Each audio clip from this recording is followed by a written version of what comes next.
one.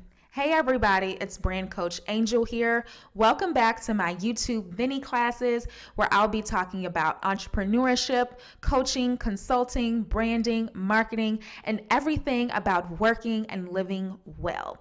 So today I wanted to make a little bit of a special video just for us coaches out there. So you may be a life coach, a fitness coach, a business coach just like me, and you may find yourself dealing with some difficult clients who don't seem to be meeting their benchmarks. They maybe just overall have a kind of a defeated attitude, and they aren't completing the goals that you all came up with when you first decided to work together.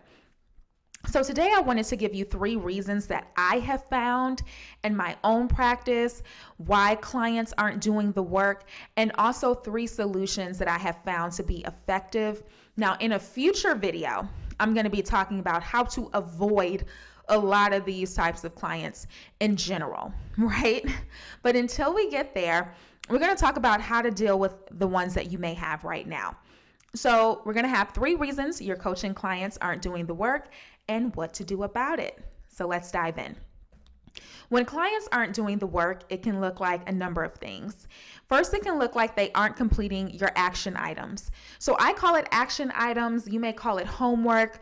Whatever it is that the two of you decide in your sessions that that person is going to work on within the time frame between the next session that they're going to have completed, and they don't complete it, that's what I'm talking about. So I call them action items. You may call them homework, whatever it is. They aren't achieving the goals that you've set out for each session.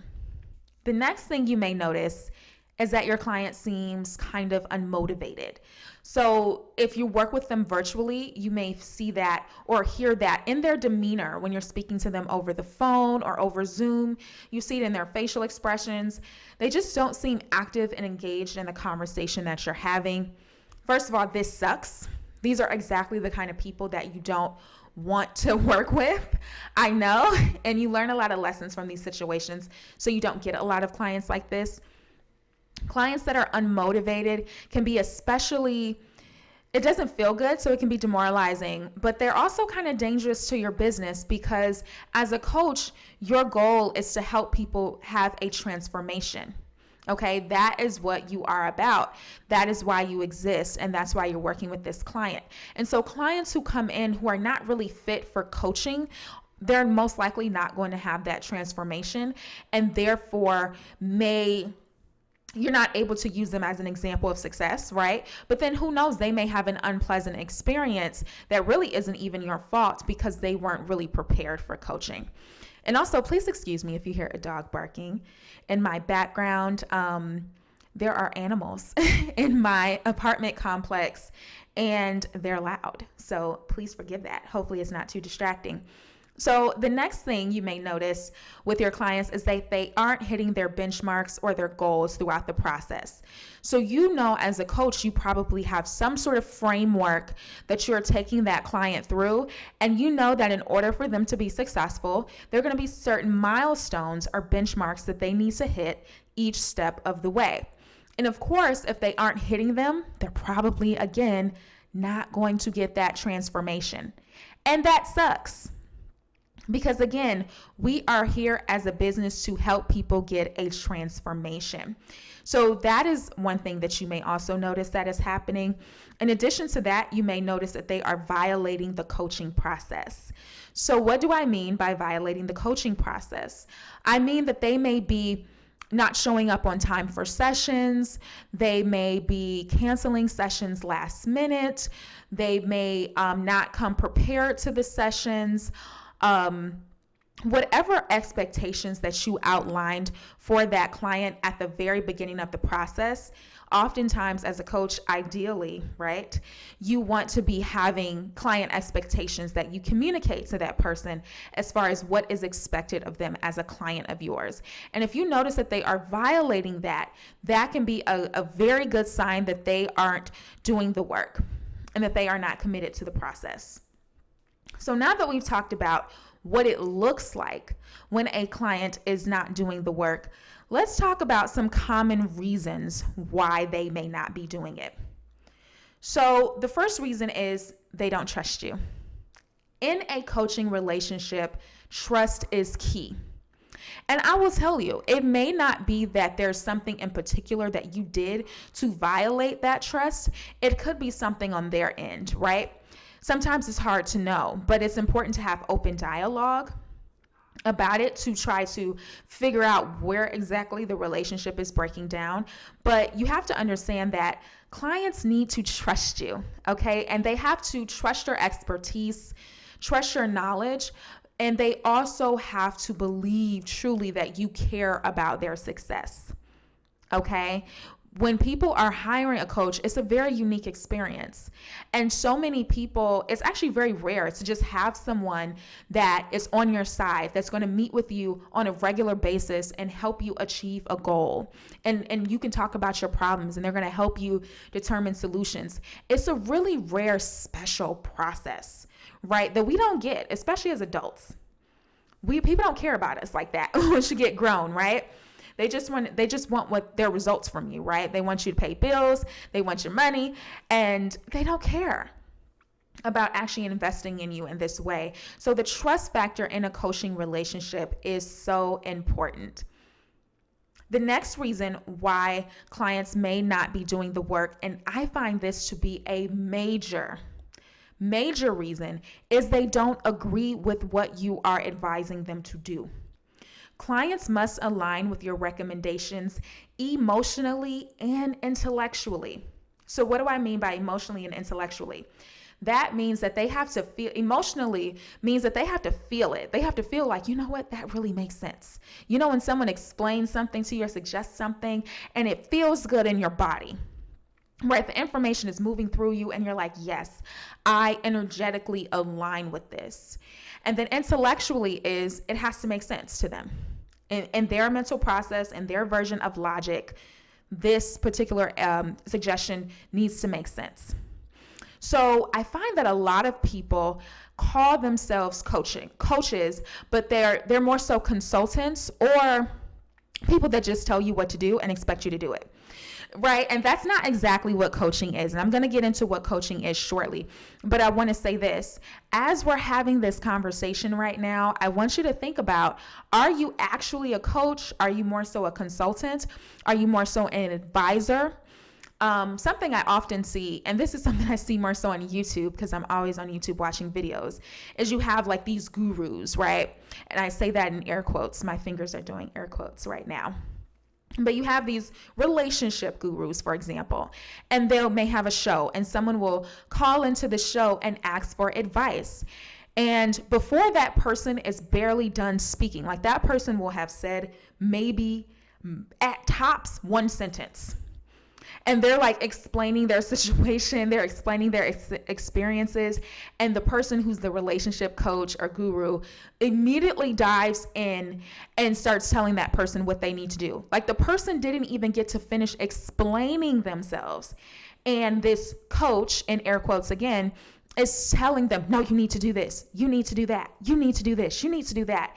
And the person, you can tell, is sometimes some people become argumentative. Sometimes they just shut down. But it's not effective. It always goes bad. Every time I've seen something like that. And so I think that could be possibly, maybe not as extreme, some of the dynamic that could be happening with our coaching clients. And I know when I first coached, I would just unload a bunch of information on my client. Like they would tell me they were having a problem and I would just give them a bunch of stuff. And I recognize that over time, that's not how you do it, right? That's not necessarily coaching. But I also recognize that client needs to agree. And that's why in my own business, I've started to use the model, creating businesses that do good and feel good. Because what I suggest has to feel good, has to align with that person. And everything is not a good fit for everyone. So I talked about that point a lot. As you can see, I feel very passionate about that. But just really ask yourself, does my client agree with what I'm saying? They have to have some sort of agreement with you or they're not going to do it. And a lot of people are not bold enough to just directly say, I don't agree with you. Okay, so it's your job as the coach to come in and give them space to disagree. Okay. The last thing is they may have different goals. Sometimes when we meet with a client on our first session, we may outline what the goals are, what it is that person wants to achieve. Somewhere during the process, that client may change their goals. They may decide something else is important to them now. And it's important for you to check in and give them space to be able to change their goals if they have different ones now. So if we talked about on meeting 1, you have 3 goals. If you're a fitness coach, perhaps you said you're going to lose weight. You're going to start eating more vegetables, and you want to gain a certain percentage of muscle mass to your body, or lower the percentage body fat on your body. They may have decided something else is important after 3 weeks of training. But if you guys don't have that conversation, you're not going to know, and you're going to still be trying to work them to the original goals that you talked about. So remember that your recommendations as a coach should align with your client's goals and values, and you should be checking in to make sure that their goals and values are still what it was that you all decided upon earlier when you began working together. So also, I have an additional one. Something deeper could be happening. So this is like a little bonus, a little star here. It's also possible that something deeper is happening that has nothing to do with coaching, has nothing to do with you, has nothing to do with y'all's relationship at all. They could have some sort of mental block or emotional block or something going on in their family life that is completely taking them away from coaching. And it's not that they don't want to show up or do the work. It's just like some other mess is going on that is kind of taking them away from the process. So that's just life, right? Those things happen. It's not necessarily always as a coach that you can help them really conquer that. It may be therapy. They may need some time and need to take a break. So when you're doing your contracts with your clients, you may need to input things in there, clauses in there that say, hey, if something happens and you have to pause coaching, you have up until this point, to this date or this time frame to complete your experience. Because stuff just happens. It's life. So I've definitely had that happen where I've had people pass, or I've had people break bones. I have a client right now who's like, and I fell and broke my arm. Like, okay, you probably have other things to worry about. So yeah, be thinking about having some things in place for the unexpected. So how do we fix these issues, right? We've talked about some things that may be possible reasons why our clients aren't showing up and doing the work. And now we want to move into the solution phase of this process. So first, I want you to understand what coaching is. I think sometimes a lot of things go downhill in coaching relationships because perhaps we're not actually operating as a coach, or there's a lack of mutual understanding of what it is that we are supposed to be doing, and what our relationship is with our clients. So what is coaching? Coaching is a collaborative experience that propels someone to transform from one existence to another. So coaching, it incorporates, especially modern coaching, right? It incorporates some level of advisement and encouragement, but it's all about helping to propel that person to reach a particular goal, to be the person that they want to be, to have the kind of business or the kind of life that they want to have. And so I also put in very bold letters here the word collaborative. The coaching process is collaborative. So it's not just you unloading a crap ton of information onto your client and telling them what they should do and wagging your finger in their face. It is working with them to come up with solutions that work based on your professional expertise and experience, and based on what feels good to them and what is feasible to them. Okay, so that is essentially what coaching is. Coaching, again, is about collaboration and transformation. Those are the two primary components of coaching. So here are 5 tips when your clients aren't doing the work. Here's how to get them activated again. So first, you want to remove assumptions. And I actually coach coaches. So sometimes I find that there is miscommunication when we use language, okay?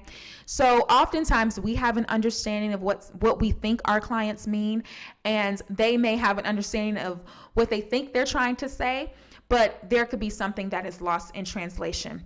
So what I want to encourage you to do is that you never assume that you know what your customers are trying to say. Always ask clarifying questions and rephrase back to them your understanding of what it is they're saying and get confirmation from them before you move forward and accept your understanding as being truth.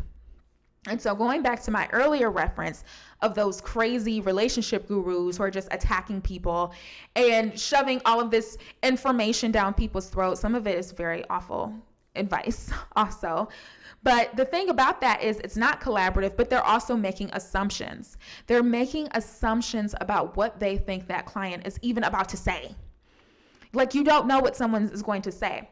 And an example I'll give to you that that I've seen happen with one of my clients is the client was working with one of their own clients, and that person told them, I want to, what was the terminology that they said? I want to launch. What did they say? Yeah, I think they said they wanted to launch their coaching practice. Okay, they used the word launch.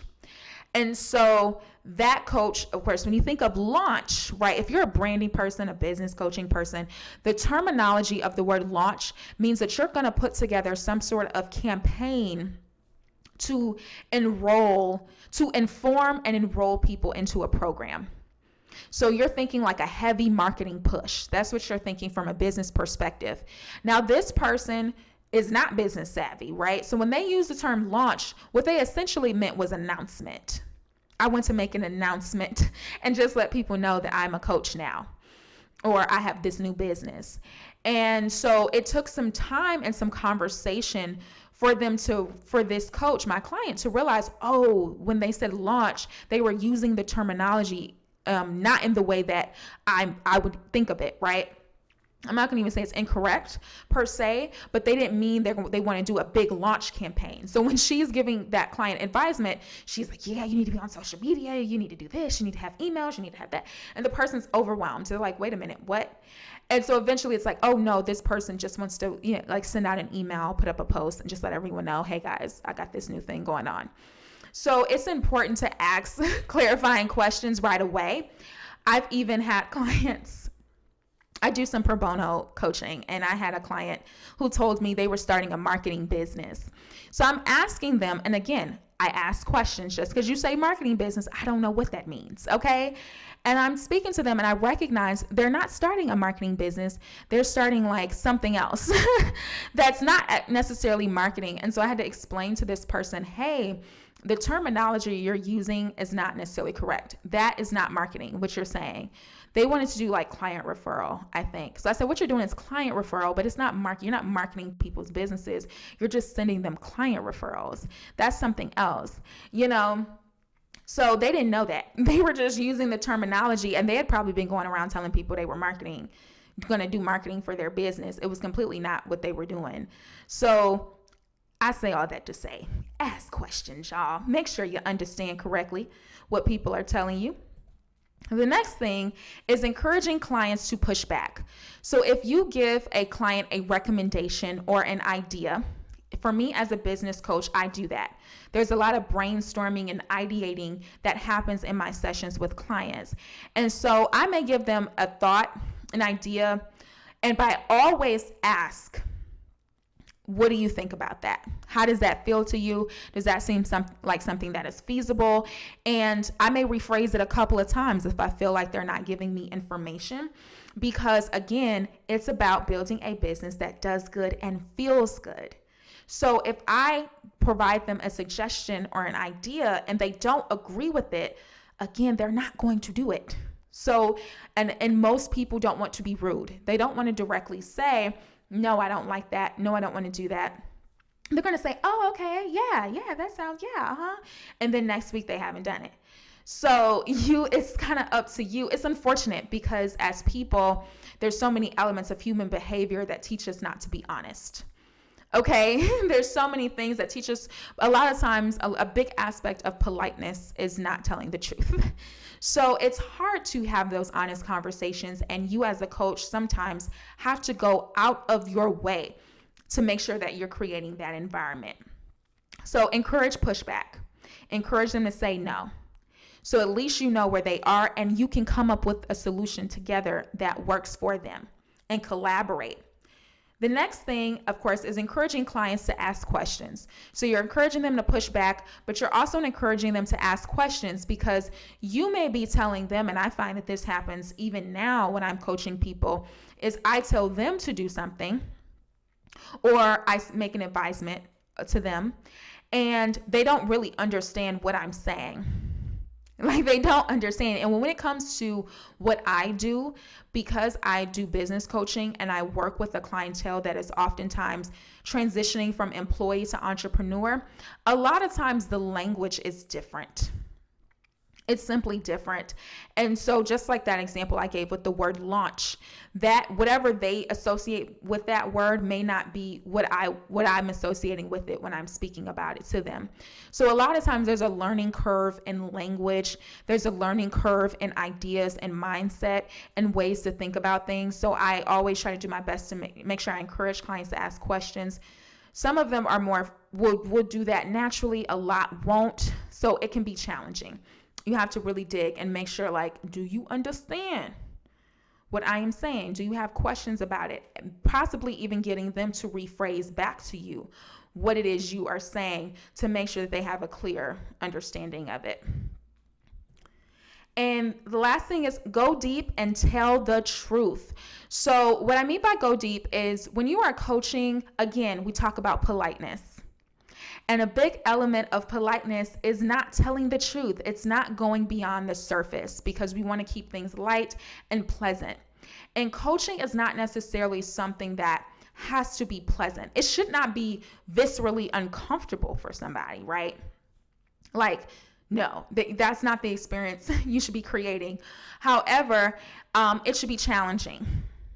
If you're getting coached, that means you're trying to go from one place to another in some sort of probably expedited time frame. So there's going to be some discomfort in that process. And if it's physical, something physical, it might be actual pain. Depending on what it is, it may be actual physical pain involved in getting from point A to point Z. So be unafraid to ask questions. When I notice that my client is coming or I sense a mood from them or a tone in their voice or something, I look at their body language and things like that. Even if we're meeting virtually, I listen a lot to the tones and things in their voices, the cadence of their voice, and I can assess, okay, something's up here, let me ask, and I will push deeper. Yeah, I'm noticing this from you. What's going on? I noticed when I said that you responded this way. Is that something, did you not agree with that? Like, you have to be very in tuned and mindful of what is happening because, again, that person isn't always going to be honest and just tell you. It's great when you get clients that will. Oh my God, you're like, oh, I never have to guess with this person. They're always just 100%. But you do have clients that you're like, I am not sure about this client. And a lot of times it's just personality differences. So you have to go a little deeper and not be afraid to give feedback that tells the truth. And even challenging that client if you notice that they're moving into behavior that is safe, but not something that's going to support them in their growth. So go deep and tell the truth, y'all. Next, you want to be checking in with your clients. So check in with them in between sessions, see how they're doing. Let them know if they want to reach out and ask any questions they can. You're here to do that. And that kind of gives them an opportunity to possibly alleviate any sort of miscommunications that could be happening before your next session. Next, and remember, actually we're at the end, y'all. I can't remember my PowerPoint, y'all. I'm like, what? I don't have this memorized. Usually when I've worked a PowerPoint for a long time, I have it memorized and I know what's coming next. With this one, I'm with y'all. I'm surprised. But though I created this. So I want you to remember that coaching is about collaboration and transformation. Clients' voices, experiences, and preferences matter.